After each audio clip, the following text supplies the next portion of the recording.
only name in business. We still want to take that interview with Principal Secretary in the State Department for Industrialization. Ambassador Kirimi Kaberia is here with us. We want to still talk about the cottage industry, really. And Ambassador, let's look at our benchmarks. I'm talking about Japan, Brazil. What are they doing differently in their cottage industry that we can adopt as a country to at least match up or be better than them? Brian, a country like Japan started this way back in 1979.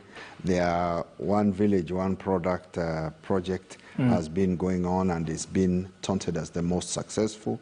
It's also been done in many other countries, Thailand, Taiwan, and Brazil. And it has had different successes in different countries. However, the basic principle of this is making sure that the products of the local community is brought together in a way that it's viable for industry. And again, the same way we say, let's stop taking our cows to food and we start taking food to the cows. We are saying that even in industry, let us stop taking products to the factories and let's take some of these factories to where the product is, because then it will help us. If you see some of the challenges we have in that whole process is handling. To reduce the challenges of handling, to reduce the challenges of storage and transportation, we end up taking the factory nearer there, and people are able to maintain the integrity of their raw materials for a longer time. At the same time, we're looking at this cottage industry and saying, well, what have they done well in other countries? Take Brazil, for instance. You take the Kenya Association of Manufacturers equivalent. Its relationship to academia is so close that actually industry determines which subjects will be taught, what kind of curriculum will be held on the basis of the kind of skill sets that they require for their production, both at the big industry and also at the small to medium size and even cottage industry.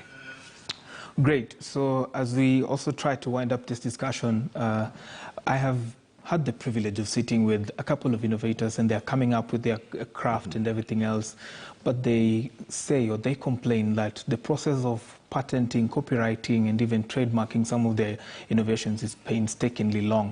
What do you think the government can do to ease in how innovators, how people in the cottage industry patent their craft so that they're not, for lack of a better word, stolen? Yes, it is important to ensure that the sweat of our young people is not unfairly utilized and stolen from them, because our innovations should really stand to benefit us. And that is why the whole issue of content and intellectual property law really is in place.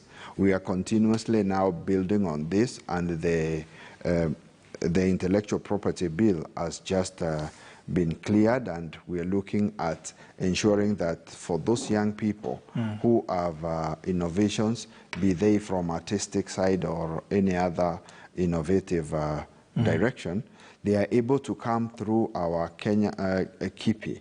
And in this, we are even trying to combine the various related organizations or institutions so that there is a one-stop shop for a young person to come and be assisted. Amazing. At the same time, through our other institutions that are bringing up these young people, either from KIRDI or KIE or any of the others. The innovation hubs. The innovation hubs, we are actually trying to ensure that the whole process of providing intellectual property support is in place for them as they go through. We also have the county-based industrial officers who are the county offices. You can go to this and also share what you have, and you will be assisted to go through the entire process and make sure it is done properly and fast. Great. Many thanks, Bona PS, for speaking to us on the cottage industry in the country. We have been speaking to PS Ambassador Kirimi Kaberia. We have been speaking to him about the cottage industry and how you as a young person can take part in it and actually grow your wealth portfolio. So right about now, I want us to take another item. President Uhuru Kenyatta yesterday nominated Defense CS Monica Juma for the post of Secretary General to the Commonwealth. In his statement, the president urged the Commonwealth heads of government summit to consider Juma, saying